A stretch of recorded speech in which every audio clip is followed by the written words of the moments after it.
اگر نیک اولاد جو چھوڑ کر جاتے ہیں کہا جاتا ہے وہ صدقہ جاریہ ہے، تو کوئی ایسے والدین جو اولاد کو کسی کرپشن کے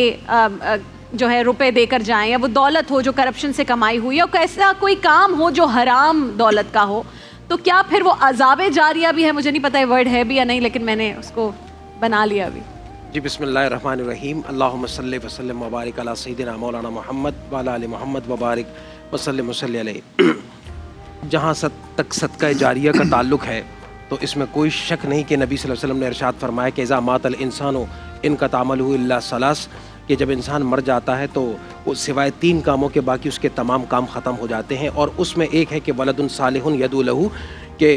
وہ نیک بیٹا جو ان کے بعد اپنے یعنی مر جانے والے کے بعد اپنے والد کے لیے اور اپنے جو بھی مطلب آبا و اجداد کے لیے دعا کرتا رہے، تو اللہ تعالیٰ اس کی جو دعا ہے والدین کے حق میں قبول فرماتا ہے۔ اور پھر 2 چیزیں اس کے ساتھ مزید جو ہے آپ نے ارشاد فرمائی تھیں کہ علم ینتفع بہ، وہ علم جو وہ اپنے پیچھے چھوڑ کر کے جاتا ہے کتاب کی صورت میں، شاگردوں کی صورت میں، اداروں کی صورت میں، اسکول کالجز یونیورسٹیز کی صورت میں، اسلامی مدارس کی صورت میں، وہ سب کا سب اس کے لیے فائدے کا باعث بنتے ہیں۔ وصدقۃ جاریہ، اور کوئی کام صدقہ جاریہ کا ویلفیئر کا کر دیا ہے، کسی کے ساتھ خیر بھلائی کا کام کر دیا، وہ سب کا سب ان کے لیے باعث نفع ہوا کرتا ہے۔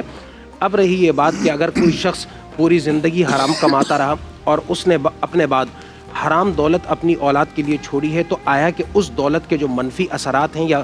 ہم اسلامی اصطلاح میں اس کو عذاب کہتے ہیں، تو اس کی گرفت میں کیا وہ شخص آئے گا یا نہیں آئے گا، اور آئے گا تو پھر اس سے اس کے نجات کی صورت کیا بنتی ہے؟ تو جب تک وہ مال حرام استعمال ہو رہا ہے، استعمال کیا جا رہا ہے، یقیناً اس کا عذاب اس شخص کو پہنچ رہا ہے جس نے اس کو اپنے بعد چھوڑا ہے بطور ترکے اور وراثت کے، اور اس کو استعمال کیا جا رہا ہے یہ سمجھ کر کے شاید یہ میرے والد کی میراث تھی، مال تھا، جائیداد تھی۔ رہی اب یہ بات کہ اس سے اب چھٹکارا پانے کی صورت کیا ہو، تو چھٹکارا پانے کی اس کی سادہ صورت یہ ہے، ایک بیٹا ہے، 2 ہیں، 4 ہیں، 5 ہیں، وہ بیٹھ کر کے اندازہ لگا لیں کہ ہمارے والد نے وہ کام یعنی وہ بزنس جو شروع کیا اور حرام سے شروع کیا، ابتدا میں اس کی انویسٹمنٹ کتنی کی گئی تھی، سپوز کر لیں کہ 50 لاکھ سے، اور وہ 50 کے 50 لاکھ روپے حرام کے پیسے تھے، تو ایسی صورت میں 5 بیٹے یا 2 بیٹے یا 1 بیٹا وہ یہ طے کر لیں کہ اب ہم نے اس میں سے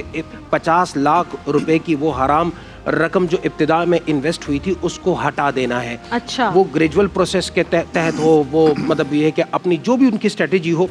وہ اس 50 لاکھ کو علیحدہ کر لیں، اور اب جو باقی ماندہ بزنس چلے گا تو یہ بزنس اب اس کے لیے حرام بھی نہیں اور ہوگا۔ اس 50 لاکھ کا کیا میں عرض کرتا ہوں، اور نہ باعث عذاب ہوگا اور نہ ہی وہ ان لوگوں کے لیے آگے چل کر کے حرام ذریعہ رزق بنے گا۔ رہی یہ بات کہ وہ جو 50,000 روپے ہیں اس کا کیا کیا جائے گا، بغیر ثواب کی نیت کے اس کو کسی ایسے شخص کو دے دیا جائے گا جو غریب ہے، فقیر ہے، مستحق ہے، یا ایسی جگہوں پر لگا دیا جائے گا جو عموماً نجس اور ناپاک جگہ سمجھی جاتی ہیں، مثلا کہیں پر واش روم ہیں، ٹوائلٹس ہیں، کسی مطلب ایسی جگہ کو اس نے بنایا جہاں پر ناپاکی وغیرہ کو ڈمپ کیا جاتا ہے، اس کو کلیئر کیا جاتا ہے۔ اچھا، تو یہ 50 لاکھ روپے وہاں صرف ہو جائیں گے،